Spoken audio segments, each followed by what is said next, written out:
వీక్షకులకు స్వాగతం. నమస్కారం. అమరావతి చట్టబద్ధత కల్పిస్తూ పార్లమెంట్లో చర్చ జరుగుతున్న వేళ జగన్మోహన్ రెడ్డి ప్రెస్ మీట్ పెట్టి మావిగన్ అంటూ కొత్త పేరు సృష్టించి మాట్లాడిన తీరు మీద తెలుసుకునే ప్రయత్నం చేద్దాం. విశ్లేషించడానికి మనతో పాటు ఉన్నారు ప్రముఖ ఆర్థిక రాజకీయ సామాజికులు లింగమనేని శివరామప్రసాద్ గారు. వారిని అడిగి మనం విశేషాలు వేసుకుందాం. నమస్తే సార్. నమస్తే అండి. అమరావతి చట్టబద్ధత మీద చర్చ జరుగుతున్న వేళ పులివెందుల పొలకేసి జగన్మోహన్ రెడ్డి ప్రెస్ మీట్ పెట్టి మావిగన్ అంటూ కొత్త పేరు సూచిస్తున్నాడు. ఆయన మాట్లాడు తీరుని పార్లమెంట్లో చట్టబద్ధతని ఎట్లా చూస్తారు, ఎట్లా విశ్లేషిస్తారు? అంటే ఇక్కడ ఒకటి రామరావు గారు, ప్రజాస్వామ్యంలో పాలకులు ఎవరైనా సరే, పాలకులు కానీ లేకపోతే ప్రజాప్రతినిధులు కానీ ఎవరైనా సరే ప్రజల ఆకాంక్షలు ఏంటో తెలుసుకుని దానికి అనుగుణంగా వెళ్ళాలి. అంతేగాని మన సొంత ఎజెండాని ప్రజల మీద రుద్దుతానికి చూస్తే ఇదేమీ రాచరికం కాదు. ఇప్పుడు నియంత్రలు కూడా ప్రజల ఆకాంక్షలకు అనుగుణంగానే నియంత్రణగా ఎదిగారు. ఎదిగిన తర్వాత వాళ్ళ పాలసీలు ప్రజల మీద రుద్దుదాం అనుకున్న సమయంలో మళ్ళీ తిరుగుబాటు వచ్చి ఫెయిల్ అయిపోయారు. ఇది ఏ రాజకీయ నాయకుడైనా ఏ ప్రజాప్రతినిధి గుర్తించుకోవాల్సిన అవసరం. ఇప్పుడు అమరావతి సంబంధించి 2024లో ప్రజలు అమరావతి రాజధాని ఆంధ్రప్రదేశ్కి ఏకైక రాజధాని విస్పష్టమైన తీర్పు ఇచ్చేశారు. అది కూడా 56% ఓట్లతో 164 సీట్లతో అసెంబ్లీ సీట్లతో క్లియర్ మ్యాండేట్ ఇచ్చారు. కాబట్టి ఎవరైనా సరే ప్రజాస్వామ్యాన్ని అర్థం చేసుకుని ప్రజల మనసును అర్థం చేసుకుంటే దాని మీద మళ్ళీ మాట్లాడరు. ఎప్పుడన్నా మనం ఒక పాలసీ తీసుకున్నప్పుడు పాలసీ ప్రజలకు వ్యతిరేకంగా ఉందనుకున్నప్పుడు దాని మీద వెనక్కి వెళ్ళటం విజ్ఞత గల రాజకీయ నాయకుడి లక్షణం. అంతేగాని నేను పట్టిన దానికి 3 కాళ్ళు, నేను చెప్పిందే కరెక్ట్ అనుకుంటే ప్రజలు కూడా అంతకుముందు ఏదైతే వాళ్ళ డెసిషన్ ఇచ్చారో అదే డెసిషన్ కంటిన్యూ చేస్తారు. సో అది ఒకటి ఫస్ట్. రెండోది ఏంటంటే అమరావతి చట్టబద్ధత అంటే అసలు జగన్మోహన్ రెడ్డి గారు ఒకటి రాజధాని గురించి మాట్లాడతా రాజధాని అనే పదం ఎక్కడ ఉంది అన్నారు. రాజధాని అనే పదం లేనప్పుడు 3 రాజధానులు ఎక్కడి నుంచి వచ్చినాయి? అది కూడా సమాధానం చెప్పాలి ఆయన. 3 రాజధానులు ఎందుకు అన్నారు? రాజధాని అనే పదమే లేదు. Okay, accepted. నిజంగానే రాజ్యాంగంలో రాజధాని అనే పదం లేదు. ఒక ఢిల్లీ గురించి ఇది మెన్షన్ చేసినప్పుడు తప్ప రాజ్యాంగంలో రాజధాని అనే పదం లేదు. అయితే రాజధాని అనే పదం లేదు కాబట్టి రాజధాని లేదు అనేది, ఎందుకంటే ప్రతి విషయాన్ని ఇది రాజ్యాంగంలో రాయరు. కొన్ని ప్రాక్టీసెస్ ఉంటాయి, కొన్ని సిస్టమ్స్ ఉంటాయి, దాని ప్రకారం పరిపాలనా విధానాలు ఉంటాయి, దాని ప్రకారం ఫాలో అవుతారు. అది గుర్తించకుండా మొండిగా వాదించడం అనేది దాని మూలన నష్టం తప్ప లాభమేం రాదు. ఒకటి. రెండోది అమరావతి చట్టబద్ధత అనేది ఆయన ఏం చెప్తున్నారు, ఇవాళ మీరు అసెంబ్లీలో తీర్మానం చేశారు, మార్చారు, రేపు మేము వస్తే మళ్ళీ అసెంబ్లీ తీర్మానం చేసి మార్చొచ్చు కదా అంటున్నారు. ఇక్కడ ఒకటి రెండింటికి సమాధానం చెప్పాలి ఆయన. రాజధాని అనే పదం లేనప్పుడు ఆంధ్రప్రదేశ్ విభజన చట్టం 2014లో హైదరాబాద్ రాజధానిగా తెలంగాణ ఏర్పడుతుందని ఎందుకు మాట్లాడారు? హైదరాబాద్ రాజధానిగా తెలంగాణ ఏర్పడుతుందన్నారు కదా. అట్లాగే సెక్షన్ 5 సబ్సెక్షన్ 2లో ఆంధ్రప్రదేశ్ సంబంధించి రాజధాని ఏర్పడుతుంది అన్నారు. 10 సంవత్సరాలు ఉమ్మడి రాజధానిగా హైదరాబాద్ ఉంటే ఈ లోపు ఆ రాజధాని అభివృద్ధి చేసుకోవాలి అనేది వచ్చి, అంటే రాజధాని అనే పదం ఆంధ్రప్రదేశ్ సంబంధించి ఉంది, తెలంగాణకి సంబంధించింది ఉంది. అంటే రాజధాని అనే పదం లేదు అనే ఆయన మాటకు వాల్యూ లేదు. ఎందుకంటే పార్లమెంట్ చేసిన చట్టం దాంట్లో ఇది ఉంది. తర్వాత ఇప్పుడు ఏంటి, అసెంబ్లీలో వీళ్ళేం తీర్మానం చేశారు తప్ప చట్టం చేసి పెట్టలా ఇక్కడ. ఎందుకంటే రాజధాని మీద చట్టం చేసే అధికారం రాష్ట్ర ప్రభుత్వానికి లేదు. కారణం ఏంటంటే ఇప్పుడు ఈయననంటే రాజధాని అనే పదం రాజ్యాంగంలో లేదు. అంటే మన రాజ్యాంగంలో ఏంటంటే కేంద్రానికి సంబంధించి కేంద్ర పరిధి, రాష్ట్ర పరిధి, అట్లాగే ఉమ్మడి ఇది ఉంటుంది. ఈ మూడిట్లో లేనిది ఏదైనా సరే దాని మీద చర్యలు తీసుకునే అధికారం, చట్టం చేసే అధికారం పార్లమెంట్కి మాత్రమే ఉంది. దాని ప్రకారమే పార్లమెంట్ చట్టం చేసింది. ఇవాళ కూడా అసెంబ్లీ తీర్మానం చేసి పార్లమెంట్కి పంపించారు. పార్లమెంట్లో చట్టం అయింది. అంటే చట్టం అవలా ఇంకా అవుతుంది. లోక్సభ ఆమోదించింది, ఇవాళ రాజ్యసభ ఆమోదం అయిపోతే చట్టం రూపం వస్తుంది. సో దీన్ని మళ్ళీ మార్చాలంటే పార్లమెంటే మార్చాలి, అసెంబ్లీ మార్చడానికి లేదు. ఫస్ట్ ఒకటి. రెండోది, మిగిలిన రాజధానులకి అమరావతికి ఉన్న తేడా ఏంటంటే అమరావతిలో అక్కడ రాజధానిలో ఎవళ్ళైతే 34,323 ఎకరాలు రాష్ట్ర ప్రభుత్వం హామీ ప్రకారం రాష్ట్ర ప్రభుత్వానికి అప్పచెప్పారో ఆ రైతులు స్టేక్ హోల్డర్స్. వాళ్ళు దాంట్లో అమరావతిలో రాజధానిలో వాళ్ళు స్టేక్ హోల్డర్స్. 30,000 మంది రైతులు, 29,000 చిల్లర 30,000 మంది రైతులు, వాళ్ళందరూ స్టేక్ హోల్డర్సే. వాళ్ళకి నష్టం జరిగే పని జరిగితే అది కోర్టు ప్రొటెక్షన్కి వస్తాయి. సో ఈయన ఇష్టం వచ్చినట్టు మార్చడానికి అక్కడ కూడా అధికారం లేదు. రెండోది ఏంటంటే మార్చే అవకాశం ఉంటే, ఈయన పెద్ద మెజార్టీ ఉంది కదా, 151 సీట్లు ఉన్నప్పుడు 2019 నుంచి 24 లోపే మార్చలేకపోయారే. ప్రయత్నం చేశారు, మార్చడం కుదరలా. కారణం ఏంటి?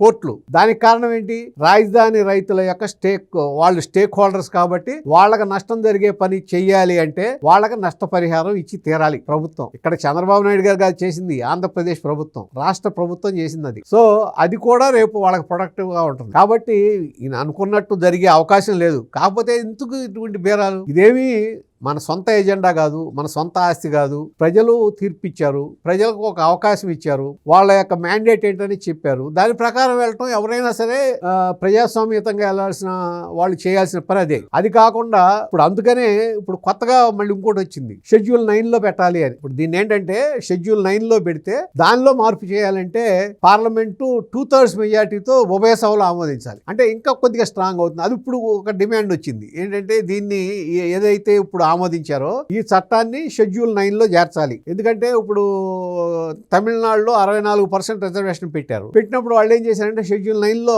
చేర్పించుకున్నారు ఆ రోజున. దాని మూలం ఏంటంటే కోర్టుకు వెళ్ళడానికి అవకాశం లేకుండా ప్రొటెక్షన్ వచ్చింది, ఇంకోళ్ళు మార్చడానికి అవకాశం లేదు. అది కూడా చేస్తే ఇంకా స్ట్రాంగ్ గా ఉంటుంది. ఇప్పుడు అవకాశం ఉంది, ఎందుకంటే కాంగ్రెస్ చేయొచ్చు, చాలా ఈజీగా చేయొచ్చు. ఎందుకంటే కాంగ్రెస్ పార్టీ కూడా సపోర్ట్ చేసింది, 11 పార్టీలు సపోర్ట్ చేసింది ఎక్సెప్ట్ వైఎస్ఆర్ కాంగ్రెస్ పార్టీ. వీళ్ళు వాకౌట్ చేశారు. వాకౌట్ చేసేటప్పుడు కూడా ఏం చెప్పారు చెప్పండి నాకు? మిథున్ రెడ్డి గారి స్టేట్మెంట్ ఏంటి? డబ్బులు ఎక్కడ ఉంటాయి అనేది ఒకటి. రెండోది ఏంటి? రైతుల ప్రయోజనాలు ఇది అనేది. ఇప్పుడు రైతుల ప్రయోజనాల కోసమేగా అక్కడ ఏది రాజధాని ఏర్పడుతుంది. చట్టబద్ధ కల్పించేది కూడా రైతుల కోసమే కదా, వాళ్ళ ప్రయోజనాల కోసమే కదా. అయితే ఇక్కడ ఒకటి మనం గుర్తించాల్సింది ఏంటంటే సిఆర్డిఏలో కొన్ని ఈ చిన్న ఇష్యూస్ మూలన రైతులకి వాళ్ళకి సంబంధించిన ఫ్లాట్లు వాళ్ళకి ఫిజికల్గా అప్పచెప్పడంలో లేట్ అవుతుంది. అవి కూడా 760 మందికి, ఇంకా 760 మంది కాదు అందరికీ ఇచ్చిన ఫిజికల్. నేనండేది ఏంటంటే ఫిజికల్ పొజిషన్ ఇవ్వలే, ఇంకా వాళ్ళకి రిజిస్ట్రేషన్ కూడా అయినాయి కానీ పొజిషన్ రాలా. పొజిషన్ ఇవ్వలే. వాళ్ళకి పొజిషన్ ఇచ్చినప్పుడు ఏంటంటే మీరు వాళ్ళ దాదాపు కేంద్ర ప్రభుత్వ రంగ సంస్థలు చాలా అక్కడికి వచ్చేస్తున్నాయి, బ్యాంకులు వస్తున్నాయి, అన్ని కడతం మొదలెడుతున్నారు, కన్స్ట్రక్షన్స్ మొదలైనవి. అయితే ఇక్కడ ఏంటంటే రైతులకు కూడా వాళ్ళకి కమర్షియల్ బిట్స్ అట్లాగే రెసిడెన్షియల్ వచ్చినాయి అనుకోండి, గవర్నమెంట్ బిల్డింగ్ ఒక బిల్డింగ్ కడితే వాళ్ళు 50 బిల్డింగ్లు కడతాం మాట్లాడతారు. అంటే అక్కడ ఏంటంటే ఓ పెద్ద ఇది పని జరుగుతున్నట్టుగా జనాలకు కనపడుతుంది. దాని మూలన గవర్నమెంట్ కూడా ఆదాయం వస్తుంది. ఏంటంటే జిఎస్టీ రూపంలో కొన్ని వేల కోట్లు మళ్ళీ మీకు ప్రభుత్వానికి ఆదాయం కూడా వస్తుంది. సో అదొకటి. అందుకనే మన చంద్రబాబు నాయుడు గారు కిందసారి పెమ్మసాని చంద్రశేఖర్ గారును, నారాయణ గారు, తర్వాత అక్కడ లోకల్ ఎమ్మెల్యే శ్రావణ్ గారితో కలిపి కమిటీ చేసి రైతులతో మాట్లాడిచ్చారు. దాంట్లో వాళ్ళు చేస్తా ఉన్నారు, కొంత ప్రోగ్రెస్ ఉంది, ఇంకా స్పీడ్ అవ్వాలి. ఒకసారి స్పీడ్ అయ్యి వాళ్ళకి రైతులకు గనక వాళ్ళ భూములు వాళ్ళకి ఫిజికల్ గా గనక వచ్చిన తర్వాత వాళ్ళు అమ్ముకుంటారో, డెవలప్మెంట్ కి ఇస్తారో, లేకపోతే వాళ్ళే కట్టుకుంటారో, ఏదో జరుగుతుంది. అక్కడ ఏంటంటే కార్యక్రమం యాక్టివిటీ మొదలవుతుంది, యాక్టివిటీ కనపడుతుంది. అప్పుడు అమరావతికి ఇంకా మంచి ఇమేజ్ పెరుగుతుంది. ఒక్కసారి అమరావతి పూర్తి స్థాయిలో బాబు గారు చెప్పినట్టు 2029 లోపు మొత్తం పూర్తి చేస్తామంటున్నారు కదా, అది పూర్తి అయితే ఎవరు కదిలిస్తలేడు దాన్ని. అసలు ఈ రేట్ల విషయం కూడా ప్రస్తావిస్తున్నారండి. 11,000 చిల్లరంతో ఖర్చు పెడుతున్నారు, చాలా ఎక్కువ ఖర్చు అని చెప్పి కూడా ప్రస్తావన వచ్చింది. నేను పార్లమెంట్ కూడా మిథున్ రెడ్డి మాట్లాడుతున్నాడు, జగన్మోహన్ రెడ్డి కూడా అదే మాట్లాడుతున్నాడు. అంటే ఎందుకు ప్రస్తావిస్తున్నారు? స్క్వేర్ ఫీట్ అంటున్నారు వాళ్ళు. స్క్వేర్ ఫీట్ అంత ఖర్చు అవుతుందా? అంటే ఒకటండి, స్క్వేర్ మీటర్ కా స్క్వేర్ మీటర్ ఖర్చు కాదు. అంటే వీళ్ళు మామూలుగా కాంట్రాక్ట్ ఇచ్చేటప్పుడు ఎట్లా ఇస్తారంటే మొత్తం ఎమ్యూనిటీస్ కల్పిస్తారు. మొత్తం దానికి సెంట్రల్ ఏసీ ఉంటే అది అన్ని కలిపి చేయటానికి ఇస్తారు, ఎమ్యూనిటీస్ అన్ని కలిపి. సో ఇక్కడ ఒకటి మనం గుర్తుపెట్టుకోవాల్సింది ఏంటంటే ఇప్పుడు పార్లమెంట్ బిల్డింగ్ కొత్తది పెట్టి దానికి 6,94,000 స్క్వేర్ ఫీట్ అయితే 1,200 కోట్లు అయింది. అంటే ఒక ఎస్ఎఫ్టీకి 17,290, ఎస్ఎఫ్టీకి 17,290 అయింది. అంటే ఏంటి? బయట గ్రీనరీ, పార్క్ డెవలప్ అన్ని దాంట్లోకి వచ్చేస్తాయి. రెడీ టు ఆక్యుపై మొత్తం చేసేస్తారు. అదన్నీ కలిపి టెండర్ పిలుస్తారు. అట్లాగే ఎంపీ హౌసింగ్ ఉంది. ఎంపీ హౌసింగ్ కి 8 లక్షల చిల్లర బిల్డప్ ఏరియా, దానికి 680 కోట్లు అయింది. అంటే 8,395 ఎస్ఎఫ్టీకి. ఇప్పుడు అమరావతి సెక్రటేరియట్ వచ్చేటప్పటికి 69 లక్షల ఎస్ఎఫ్టీ, 69 లక్షల ఎస్ఎఫ్టీ, దానికి 4,688 కోట్లు ఖర్చు. దానికి ఖర్చు అంతా 6,800, ఎస్ఎఫ్టీకి 6,800 అయింది. ఇప్పుడు చెప్పండి ఏది ఎక్కువ? చాలా తక్కువగా. ఇప్పుడు రుషికొండ ప్యాలెస్ కి స్క్వేర్ ఫీట్ సుమారు 30,000 రూపాయలు ఖర్చు పెట్టాడు. 30,000 రూపాయలు ఖర్చు పెట్టారు. ఎందుకు జరిగింది అవన్నీ? ఇప్పుడు అట్లాగే తెలంగాణ సెక్రటేరియట్ కట్టారు, 400 కోట్లు అనుకుంది, అది దాదాపు 1000 కోట్లు, 1400 కోట్లకి వెళ్ళింది. అది అంతే, 20,000 రూపాయలు అంత పడింది స్క్వేర్ ఫీట్ దగ్గర. మరి అవన్నీ మాట్లాడరే అంటే ప్రస్తావిస్తా ఏమంటున్నాడు? 450 కోట్ల రూపాయలతో నేను తెలంగాణ అసెంబ్లీ కట్టారు సెక్రటేరియట్. 450 కోట్లు ఎక్కడ కట్టారు?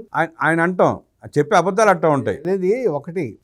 అంటే మనం తప్పు ఉంటే గవర్నమెంట్లో తప్పు ఉంటే విమర్శించవచ్చు, కానీ గవర్నమెంట్లో సరే ఏదన్నా కొద్దిగా అటు ఇటు ఉండొచ్చు, కానీ ఇది కొన్ని వేలు ఎస్ఎఫ్టీకి తేడా ఉంటే జనం ఏం పిచ్చోళ్ళు కాదు కదా, అది జరిగే పని కాదు. ఇప్పుడు ఇందాక నేను చెప్పేది కంపారిజన్, మీరు పార్లమెంట్ హౌస్ ఇది అన్నీ చూసుకుంటే అన్నింటిలోకి ఇదే తక్కువ అవుతుంది. ఇదే తక్కువ ఉంది కదా. పైగా ఇవన్నీ ఏంటి, హైరైజ్ బిల్డింగ్స్. హైరైజ్ బిల్డింగ్స్ కొత్తగా డెవలప్ చేసే ఎక్కడో ఎందుకు హైదరాబాద్ లో హైరైజ్ బిల్డింగ్ కాస్ట్ ఎంత ఉంది చెప్పండి, ఎస్ఎఫ్టీ కాస్ట్ ఎంత ఉంది? కొన్ని ప్రాంతాల్లో 15,000 17,000 17,000 ఉంది, 10,000 మినిమం ఉంది హైరైజ్ లో. ఎందుకంటే కింద నుంచి మీ పునాది స్ట్రాంగ్ వేయాలి కాబట్టి. ఇవన్నీ చూడకుండా ఏదో మాట్లాడితే దాని వలన ప్రయోజనం లేదు. అదంతా ఒకవేళ అదే కరెక్ట్ అనుకున్నారు అనుకోండి, అదే ఇది కోర్టులో కేసేయండి, ప్రూవ్ చేయండి, నిరూపించాలిగా. ఎంత ఉంది ఏంటి అని ప్రూవ్ చేయండి.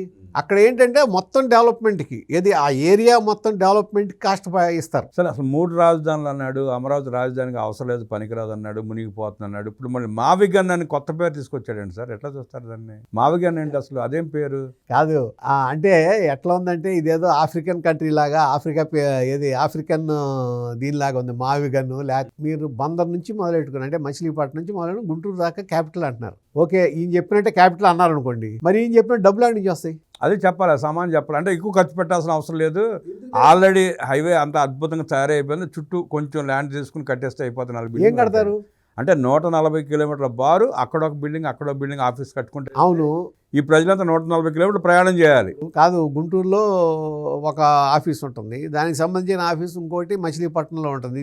దానికి మధ్యలో ఎంత తేడా ఉంది? 100 కిలోమీటర్లు ఉంది. అందుకే పులకేస ఉంది 100 కిలోమీటర్లు. అది కాదు కదా అక్కడ అసలు. నేను ఇందాక అన్నదే, ఇప్పుడు కూడా నేను ఇందాక అన్నదే చెప్తున్నా. రైతుల ప్రయోజనాలు, ఎవళ్ళైతే భూములు ఇచ్చారో వాళ్ళు స్టేక్ హోల్డర్స్, వాళ్ళకి న్యాయం చేయాల్సిన అవసరం ఉంది. ఏది సహజ న్యాయ సూత్రం ప్రకారం, న్యాచురల్ జస్టిస్. అది దాని ప్రకారమే మీరు హైకోర్టు అంతకాలం ఆపింది. 3 రాజధానుల బిల్లుని వెనక్కి తీసుకున్నారు వీళ్ళు హైకోర్టు నుంచి. తీసుకున్నారు. ఎందుకు తీసుకున్నారు? కొట్టేస్తుందని భయం బట్టి వెనక్కి తీసుకున్నారు. హైకోర్టు బిల్లు అని కూడా దాన్ని కూడా వెనక్కి తీసుకున్నారు కదా. వీళ్ళు పెట్టిన బిల్స్ అన్ని వెనక్కి తీసుకున్నారు. కాకపోతే ఏంటంటే రాజకీయంగా ఈ విధంగా మాట్లాడటం ప్రయోజనం లేదు. అంటే ప్రజలు ఇంకా అమాయకులు భ్రమల్లో బ్రతుకుతున్నారు. అసలు నన్ను అడిగితే ఇవాళ సరే రాజధానిలో 5,000 6,000 ఎకరాలు ఉందంటున్నారు, ఇది గవర్నమెంట్ హ్యాండ్ ఓవర్లో. సరే, ఇప్పటికి దాదాపు 90 పైన పనులు జరుగుతున్నాయి. 51,000 కోట్లతో జరుగుతుంది. ఇది 51,000 కోట్లు, తర్వాత 1,00,000 కోట్లు ఎక్కడి నుంచి వస్తాయి అంటున్నాడు. ఇప్పుడు 5,000 ఎకరాలకి రేపు గజం వచ్చేదానికి ఇప్పుడు హైదరాబాద్ లో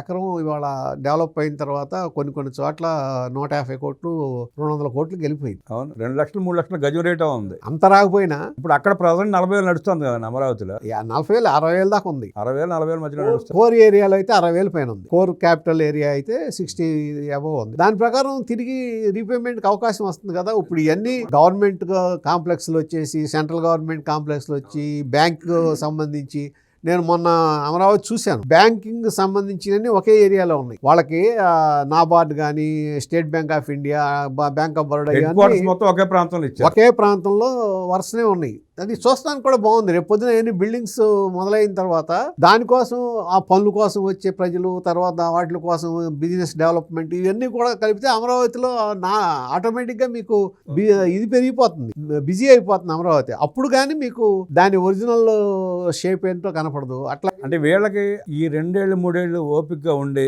నిర్మాణాల పరిస్థితి చూస్తే అప్పుడు మాట్లాడదామన్న సోయి కూడా కనపడట్లా. ఏదో ఒకటి మాట్లాడాలి ఇప్పుడు. అంటే ఒకటి ఏంటంటే, ఇందాక నేను అన్నా కదా, ప్రజాస్వామ్యంలో ప్రజలు మనకు వ్యతిరేకంగా తీర్పిస్తే, లేకపోతే ఒక పాలసీ మీద తీర్పిస్తే దాన్ని జీర్ణించుకునే విధంగా రాజకీయ నాయకులు ఉండాలి. ప్రజలకు అనుగుణంగా, వాళ్ళ ఆకాంక్షలకు అనుగుణంగా మనం మారాలి, కానీ మన ఆకాంక్షలకి, మన ఆశలకి అనుగుణంగా ప్రజలను మార్చాలని చూస్తే కుదరదు. వాళ్ళకు అనుగుణంగా మారాలి రాజకీయ నాయకుడు అనేవాడు. అప్పుడే రాజకీయం అనేది సక్సెస్ అవుతుంది. ఇది లేకుండా నేను పట్టిన కుందేలకు 3 కాళ్ళు అంటే ప్రయోజనం ఏముంటుంది? వాళ్ళ మావిగన్ అన్నారు. నిజంగా ఏంటి అసలు అది?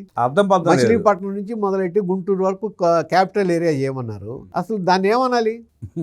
దానికి అర్థం ఏంటి అది చెప్పండి. అర్థం లేదు. ఇక్కడ అమరావతిని ఏం చేస్తారు? ఇప్పుడు అమరావతిలో 34,000 ఎకరాలు డెవలప్ చేయడానికే మీకు 1,00,000 కోట్లు అవుతుంది. ఈ డబ్బులు ఎక్కడి నుంచి తీసుకొస్తున్నారు అన్నది. ఇప్పుడు ఇక్కడ గుంటూరు నుంచి మచిలీపట్నం వరకు చూసుకుంటే దాదాపు నేను అనుకుంటూ అది ఒక 5-6 లక్షల ఎకరాలు ఉంటుంది. ఇంకెక్కువే ఉండొచ్చు. మరి అవన్నీ ఎట్లా డెవలప్ చేస్తారు? అన్ని ప్రైవేట్ ల్యాండ్స్ ఎక్కువ కదండి. ప్రైవేట్ ల్యాండ్స్ ఏం చేస్తారు?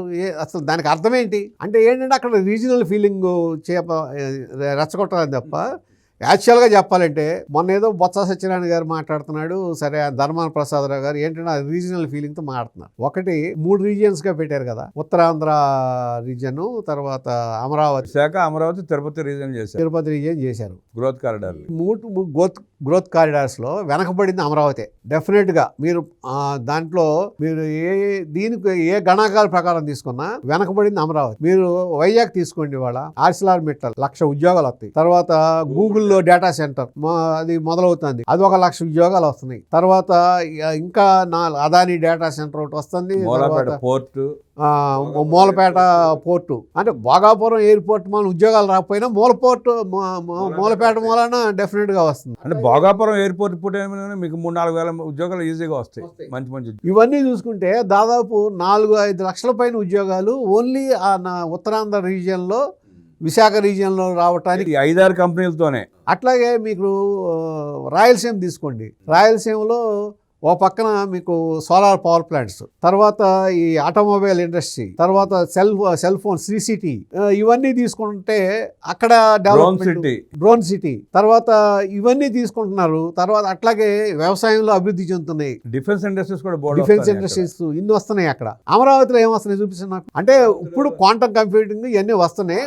ఇప్పుడు బయలులో మచిలీపట్నం పోర్ట్ రెడీ అవుతుంది. అంటే నా ఉద్దేశం ఏంటంటే ఎక్కడా కూడా అమరావతికి ప్రయారిటీ ఇవ్వట్లా చంద్రబాబు గారు. మిగిలిన రీజియన్స్ని తర్వాత థర్డ్ ప్రయారిటీ, అంటే ఫస్ట్ ఉత్తరాంధ్ర, రాయలసీమ, అమరావతి, ఈ విధంగానే ఉంది. అయితే దానివల్ల నష్టమేం జరగదు. కాకపోతే ఏంటంటే వెనక మిగిలిన రీజియన్ కన్నా ఇక్కడ వెనక అభివృద్ధి చెందుతుంది. కాబట్టి ఈ ధర్మాన ప్రసాదరావు గారు లాంటి వాళ్ళు ఏది ఒక ప్రాంతీయ రాజకీయాలు చేయటం అంటే అది కూడా తప్పే. ఇక్కడ ప్రాంతీయ రాజకీయాలు మొదలుపెట్టాడు, రాయలసీమలో కూడా ప్రాంతీయ రాజకీయాలు అంటే మొదలుపెట్టాడు. నీటి రంగ పారుదల రంగం అనే ప్రాబ్లం అంటున్నాడు. తాను 5 ఏళ్ళు ముఖ్యమంత్రిగా పనిచేసి ఒక్క సాగునీటి ప్రాజెక్టును చేయకుండా నిర్వీర్యం చేసి ఇవాళ సాగునీటి రంగం గురించి మాట్లాడుతున్నాడు, ఆయన మాట్లాడుతున్నాడు. అంటే ఒకటి అప్పుడు 2019 నుంచి 2014 నుంచి 19 వరకు చంద్రబాబు నాయుడు గారు సీఎంగా ఉండగా రాయలసీమ నీటిపారుదల ప్రాజెక్టులకి దాదాపు 11,800 కోట్లు ఇచ్చారు. 11,800 కోట్లతో పనులు జరిగాయి. జగన్మోహన్ రెడ్డి గారు 5